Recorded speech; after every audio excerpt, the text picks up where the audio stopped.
మిత్రులారా నమస్తే. నేను మీ చిత్తలూరి. వెల్కమ్ బ్యాక్ టు మీ చిత్తలూరి పెన్ షేడ్స్. మరి మనం ఎప్పటిలాగే గత వారం హైకో అంశంగా మరి తాటి ముంజలు అనేది ఇవ్వటం జరిగింది. దాని మీద మిత్రులు చాలామంది చాలా అద్భుతంగా స్పందించారు. బట్ నాకు నచ్చినటువంటి every time please remember that judgement is a subjective అండి. కాబట్టి అది గుర్తుపెట్టుకోవాలి మనందరూ. ఇక నాకు నచ్చినటువంటి హైకులు మీకు పరిచయం చేసే ప్రయత్నం చేస్తాను. మొదటగా బాల్యాన్ని పరిగెత్తించేవి, అలసిపోతే సేద తీర్చేవి తాటి ముంజలు. ఐ రిపీట్, బాల్యాన్ని పరిగెత్తించేవి, అలసిపోతే సేద తీర్చేవి తాటి ముంజలు అంటారు తిప్పాన హరిరెడ్డి గారు. మొదటి లైన్లో బాల్యాన్ని పరిగెత్తించేవి అని చెబుతూ మనకు బాల్యాన్ని గుర్తు చేస్తారు. ఇక్కడ వస్తువు ఏమిటంటే తాటి ముంజలు అయినప్పటికీ కూడా చెబుతున్నటువంటి భావం ఏమిటంటే what is a perception in the psycho అనుకున్నప్పుడు మొదటి లైన్లో బాల్యాన్ని పరిగెత్తించేవి అన్నప్పుడు జస్ట్ ఈ drives all of us into childhood అండి. ఇక రెండవ లైన్లో అలసిపోతే సేద తీర్చేవి అని, అంటే రెండు ఒక shade, different shades that he has shown in this haiku అనమాట. బాల్యాన్ని పరిగెత్తించడం అంటే మనం బాల్యంలో ముంజకాయల బండి తోసుకుంటూ వెళ్ళేవాళ్ళం. దాదాపు ఒక 30 సంవత్సరాల క్రితం, 40 సంవత్సరాల క్రితం జ్ఞాపకంలోకి మనం వెళ్తే అప్పటి తరానికి, అంటే పోస్ట్ మిలీనియల్స్ అనమాట మేము, ఈ తరానికి తెలుస్తుంది. ఇప్పుడు దాదాపు 50స్లో ఉన్నవాళ్ళు, 40 అబోవ్ అండ్ 50స్లో ఉన్న వాళ్ళకి ఇదంతా వాళ్ళ యొక్క జ్ఞాపకంలో ఉంటుందన్నమాట. బాల్యంలో పరిగెత్తించడం అంటే ఏమిటి? ముంజకాయల బండి తీసుకొని దాన్ని దోసుకుంటూ పరిగెత్తుకుంటూ వెళ్ళేవాళ్ళం. అదొక ఆట ఆ రోజుల్లో. రెండవ లైన్లో అలసిపోతే సేద తీర్చేవి. నిజమే, అలసిపోయినప్పుడు బాగా వేసవి సమయంలో మరి ముంజకాయలు భుజించేవాళ్ళం. ముంజకాయలు ఉన్నటువంటి తీయని నీరు చాలా స్వీట్గా ఉంటుందండి. ముంజలు చాలా టేస్ట్గా, రుచికరంగా ఉంటాయి. చాలా పోషక విలువలు కలిగినటువంటివి అనమాట ముంజలు, ఆ తాటి చెట్ల నుంచి వచ్చేటువంటి ముంజలు. కాబట్టి ఆ రకంగా అలసిపోతే సేద తీర్చేవని చెప్పేసి రెండు గుణాలని ఇక్కడ మనకు గుర్తు చేస్తూ తాటి ముంజల యొక్క విశిష్టతను, గొప్పతనాన్ని ఇక్కడ తిప్పాన హరిరెడ్డి గారు మనకు కొత్తగా పరిచయం చేశారు. ముఖ్యంగా బాల్యంలోకి మనం తీసుకెళ్ళటం, బాల్యాన్ని గుర్తు చేయటం. ప్రతి బాల్యం కూడా చాలా మధురమైంది, తీపిమయమైంది అని చెప్తాం. మరి ముంజలు ఎంత తీపికరంగా, రుచిగా ఉంటాయో బాల్యం కూడా ఎవరికైనా రుచే కదా. మరి ఆ రుచికరమైనటువంటి బాల్యంలో మరి తీపితో సంపద్వంతమైనటువంటి తాటి ముంజల్ని దర్శింపచేయటం ఈ హైకులో ఉన్నటువంటి గొప్పతనం. I really appreciate it. Tippan Harireddy గారు such a wonderful haiku. Keep it up sir. ఇక మరొకటి, ముంజలు లేని తాటి బుర్రను పిల్లలు ఆదరించారు. ముంజలు లేని తాటి బుర్రను పిల్లలు ఆదరించారు అంటారు పి పున్నారావు గారు. చాలా గొప్పగా ఉందండి. అంటే ముంజలు లేని తాటి బుర్రను, తాటి బుర్రలు మనం ముంజలు తీసేసిన తర్వాత, తినేసిన తర్వాత, లేకపోతే దాంట్లో ఉన్న నీరు తాగేసిన తర్వాత సింపుల్గా తాటి ముంజలు పడేస్తారు. ఇంకా వాటిని ఎవరినో పట్టించుకోరు, చెత్త కుప్పలోకి వెళ్ళిపోతాయి. రోడ్డు బారులు ఎక్కడో ఒక దగ్గర పడి ఉంటాయి. కానీ ఇక్కడ చాలా గొప్పగా, అంటే he has captured the moment అండి. దిస్ ఈజ్ అంటే హైకుకు ఉన్నటువంటి మొట్టమొదటి ప్రధాన లక్షణం ఏంటంటే క్షణికత. క్షణికంలో ఒక మూమెంట్లో ఉన్నటువంటి విషయాన్ని మనం క్యాప్చర్ చేయగలగడం, లైక్ ఏ స్నాప్ షాట్. అది చేశారు ఇక్కడ కవి. ఏం చెప్తున్నారంటే ముంజలు లేని తాటి బుర్ర ఎవరికీ అవసరం లేదు, కానీ ఎవరు వాటికి రెస్పెక్ట్ ఎవరు ఆదరించరు, కానీ పిల్లలు ఆదరించారు అని గొప్పగా చెప్పాడు 3వ లైన్లో. మరి ముంజలు లేని తాటి బుర్రలు, కల్మషం లేనటువంటి బాలలు, పిల్లలు మరి పనికిరానిది అని చెప్పేసి పెద్దలు విసిరేసిన అంశాలను కూడా అపురూపంగా వాళ్లకు ఆట వస్తువుల రూపంలో వాళ్ళ చేతుల్లోకి తీసుకోవటం, ఆదరించటం. అంటే పిల్లల యొక్క కల్మషం లేనటువంటి ప్రేమ మనకు అక్కడ ప్రతిఫలిస్తుంది. సో మరి ఇక్కడ పిల్లలు ఎందుకు తీసుకుంటారు అనేటువంటి ఆలోచన కూడా మనకు వచ్చి, just we feel like anything, heart touching words అనమాట. ఇక్కడ పిల్లలు ఆదరించారు అంటే మరి ఎవరికీ పనికిరానటువంటి ముంజలు లేనటువంటి తాటి బుర్రలను కూడా పిల్లలు ఎట్లా ఆదరిస్తారంటే మళ్ళీ మనం బాల్యంలోకి వెళ్ళిపోతాం. ఆనాటి బాల్యంలోకి, 30 సంవత్సరాల 40 సంవత్సరాల క్రితం బాల్యంలోకి వెళ్ళిపోతాం. ఎందుకంటే ఆ చీకి పారేసినటువంటి అంటే తిని పారేసినటువంటి ముంజలు పెకలించి వేసినటువంటి ఆ తాటి బుర్రల్ని మరి పిల్లలు సేకరించి ఒక కర్రను అటు ఇటు గుచ్చి వాటిని బండి గిల్లలుగా, చక్రాలుగా తీసుకుని ఒక చిన్న బండిలాగా చేసి తోసుకుంటూ వెళ్ళటం అనేది ఒక అద్భుతమైన ఆట. నాలాంటి వాళ్ళ అనుభవంలో, ఇంకా చాలామంది అనుభవంలో అది ఉండే ఉంటుంది. కాబట్టి ఇక్కడ ఎవరు పనికిరానివి అనుకున్నటువంటి తాటి బుర్రను మరి పిల్లలు ఆదరించడం అంటే వాళ్ళ ఆట కోసం ఆదరించడం ఒకటి ఉంటుంది. తర్వాత మెటఫర్ ఏంటంటే, ఇక్కడ ఫిలాసఫీ ఏంటంటే మరి ఎవరు ఆదరించినటువంటి అంశాలను కూడా పిల్లలు మరి స్వచ్ఛమైనటువంటి కల్మషం లేని మనసులు కలిగినటువంటి వాడు కాబట్టి ఈ ప్రకృతిలో లభించే ప్రతి వస్తువును కూడా పిల్లలు ఆదరిస్తారు, గౌరవిస్తారు, రెస్పెక్ట్ చేస్తారు అనేటువంటి ఒక గొప్ప ధ్వని కూడా ఈ హైకులో ఉంది. Really appreciated, beautiful aesthetic sense అండి. పున్నారావు గారు చాలా బాగా రాస్తున్నారు. I really appreciate you sir for your beautiful haiku. Keep it up. ఇంకా మరొకటి, వేసవి వస్తే చాలు నా కాళ్ళు అరిగేలా తిప్పుతాయి తాటి ముంజలు అంటారు కంచి రవి గారు. వేసవి వస్తే చాలు నా కాళ్ళు అరిగేలా తిప్పుతాయి. మొదటి లైన్లో వేసవి వస్తే చాలు అని చెప్పేసి వేసవిని, అంటే ఈ హైకులో, జపాన్ హైకులో దీన్ని మనం కిగో అంటాం, ఒక ఋతువును పరిచయం చేయడం, అంటే వేసవిని పరిచయం చేయడం ద్వారా ఆ వాతావరణంలోకి మనల్ని కవి నడిపిస్తాడు. ఇక రెండవ లైన్లో నా కాళ్ళు అరిగేలా తిప్పుతాయి అంటాడు. మన కాళ్ళు అరిగిపోయేలా, మనం అలసిపోయేలా తిప్పుతాయి విపరీతంగా.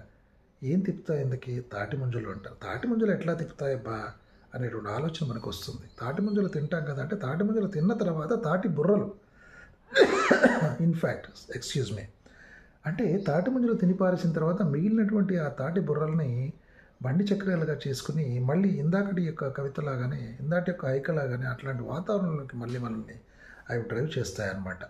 అంటే ఈ అనుభవం అందరికీ ఉంటుంది. ఆ అనుభవంలోకి కనుక మనం వెళ్తే, అంటే ఒక nostalgia has been beautifully portrayed in the psycho అండి. మళ్ళీ అవి ఎట్లా అంటే ఆ తాటి ముంజలు నా కాళ్ళు అరిగేలా తిప్పుతాయి అని చెప్పడం, అంటే ఇట్ హ్యాస్ బీన్ బ్యూటిఫుల్లీ పర్సోనిఫైడ్. అంటే మానవ స్వాభావిక లక్షణాన్ని, మరి మనం కాళ్ళు అరిగేలా తిరుగుతాం, కానీ తాటి ముంజలు తిప్పడం అనేది ఒక మానవ స్వాభావిక లక్షణాన్ని, ఒక పర్సెప్షన్ ఆఫ్ హ్యూమన్ టచింగ్ని దీనికి ఇంటెన్సిఫై చేసి మనకి బ్యూటిఫుల్గా చెప్పడం అనమాట. అంటే ఇక్కడ తాత్విక మెటఫర్గా చెప్పుకున్నప్పుడు ఏంటంటే, మరి కాళ్ళరేలుగలా మనం తిరుగుతాం మన జీవన భృతి కోసం, కానీ ఇక్కడ అంటే పిల్లలు తమ ఆనందం కోసం తిరుగుతారు ఊరంతా ఆ బండిని పట్టుకొని. బండే పిల్లల్ని తిప్పడం అనేది ఇక్కడ కవిత్వం అండ్ పర్సానిఫికేషన్ అనమాట. So such a beautiful climate and wonderful memory of childhood చాలా గొప్పగా చెప్పబడిందండి కంచి రవి గారి హైకులో.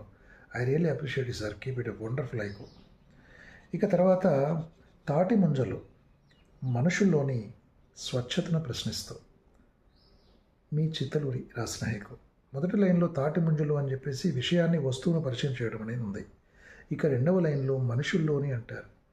మనుషుల్లోని తర్వాత ఏమైంది మరి అని మనకు ఒక క్యూరియాసిటీ డెవలప్ అవుతుంది. ఇక మూడవ లైన్లో స్వచ్ఛతను ప్రశ్నిస్తూ అని చెప్పడం చాలా గొప్పగా ఉందండి.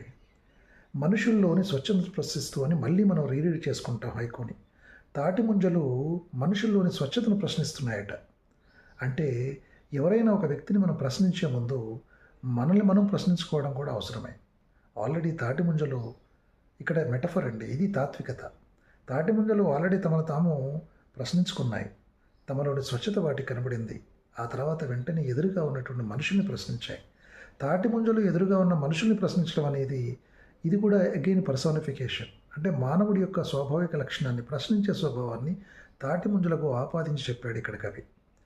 మరి ఆ తాటి ముంజలు ఏం చేస్తున్నాయట? మనుషుల్ని ప్రశ్నిస్తున్నాయి. అది మనుషుల్లో ఏం ప్రశ్నిస్తున్నాయట? స్వచ్ఛతను ప్రశ్నిస్తున్నాయి. అంటే నిజంగానే మనుషులు ఈ రోజుల్లో స్వచ్ఛంగా ఉన్నారా? పొల్యూట్ అయిపోయి ఉన్నారా? అంటే నర్మగర్భంగా మనుషులు చాలా కలుషితమైపోయారు. కుళ్ళు, కుతంత్రాలు, అసూయ, ద్వేషాలతో రగిలిపోతున్నారు. మనుషులు ఇవాళ స్వచ్ఛంగా లేరు. ఒకప్పుడు మనుషులు చాలా స్వచ్ఛంగా నీతి నిజాయితీలతో బతుకుతున్నటువంటి సమాజాన్ని మనం చూసాం. కానీ వాళ్ళ సమాజం బాగా భ్రష్టు పట్టిపోయింది. ప్రతి వ్యక్తి కూడా ఇతరులని తొక్కి పైకి రావాలని చూసుకుంటున్నారు. కొంచెం కూడా కన్సర్న్ అనేది లేకుండా పోతుంది. స్వార్థ చింతనలతో మునిగి తేలుతున్నారు ప్రజలందరూ కూడా అనేటువంటి ఒక గొప్ప ధ్వని కూడా ఈ హైకుల్లో చెప్పబడింది. ఇక స్వచ్ఛత అంటే చూడండి, మార్కెట్లో ప్రతిదీ ఇవాళ ఈ కన్జ్యూమరిజంలో రెవల్యూషనరీ కన్జ్యూమరిజం వచ్చేసింది మనకి. దీంట్లో ప్రతిదీ కూడా మరి వాటి యొక్క ఉపయోగం, వినియోగంలో చూస్తున్నారు తప్ప మనుషుల్ని విలువల చూడట్లేదు. విలువలు పూర్తిగా నశించిపోయాయి. మరి చూడండి, అట్లాంటి సందర్భంలో ప్రతిదీ మార్కెట్ సరుకు అయిపోయి ప్రతిదీ కల్తీ అవుతున్నటువంటి సందర్భం కూడా చూస్తున్నాం. కానీ మీరు జాగ్రత్తగా గమనిస్తే ఒక్క తాటి ముంజలు మాత్రమే ఇంతవరకు కల్తీ లేదండి. కల్తీ లేని అంశం ఏదన్నా ఇక్కడ మన సమాజంలో ప్రకృతిలో లభించే ప్రతి అంశం కూడా, ఇవాళ వేరే ఏ ఫ్రూట్స్ చూసుకున్న పళ్ళని కూడా కలుషితం అయిపోతున్నాయి. వాటికి ఇంజెక్షన్స్ ఇచ్చి కూడా వాటిని పొల్యూట్ చేస్తున్నారు. మరి ఇప్పటివరకు కూడా అట్లాంటి కల్తీ అంటనటువంటి ఒకే ఒక స్వచ్ఛమైన వస్తువు ఉందంటే అది తాటి ముంజలు మాత్రమే. అంటే తాటి ముంజలు ఇంతవరకు మారలేదు. వాటిలో అదే స్వచ్ఛత, ప్రకృతి నుంచి డైరెక్ట్గా వచ్చేటువంటి ప్రకృతి ప్రసాదితం అది. అందుకే నేను ఒక చోట అంటాను, తాటి ముంజలు కల్తీ పురుగు ముట్టని ప్రకృతి ప్రసాదితాలు అని చెప్పాను నేను ఒక దగ్గర. ప్రకృతి అంటే కల్తీ పురుగు ముట్టని కల్తీ అనేటువంటి పురుగు ముట్టనటువంటి ప్రకృతి ప్రసాదితాలు. అంటే ప్రకృతి మనకు ప్రసాదించినటువంటి గొప్ప అంశాల్లో మరి ఆహార పదార్థాల్లో పళ్ళు ఫలాల్లో తాటి ముంజలు మాత్రమే ఇంతవరకు వాటిని కల్తీ పురుగు ముట్టలేదు. కల్తీ వాటిని అంటలేదు ఇంతవరకు. తాటి ముంజలు చాలా స్వచ్ఛంగా ఉంటాయి, ఎట్లాంటి కల్తీ ఉండదు. కాబట్టి ఆ కల్తీ అనేటువంటిది, ఆ స్వచ్ఛత అనేటువంటి తాటి ముంజల్లో ఉన్నటువంటి స్వచ్ఛత అనేది మనుషుల్లో ఉండాల్సినటువంటి స్వచ్ఛతను ప్రశ్నించడం అనేది ఇక్కడ బ్యూటిఫుల్లీ జక్స్టాపోజ్డ్ అండి. అందుకే ఇది మంచి హైకుగా నిలబడిపోయింది.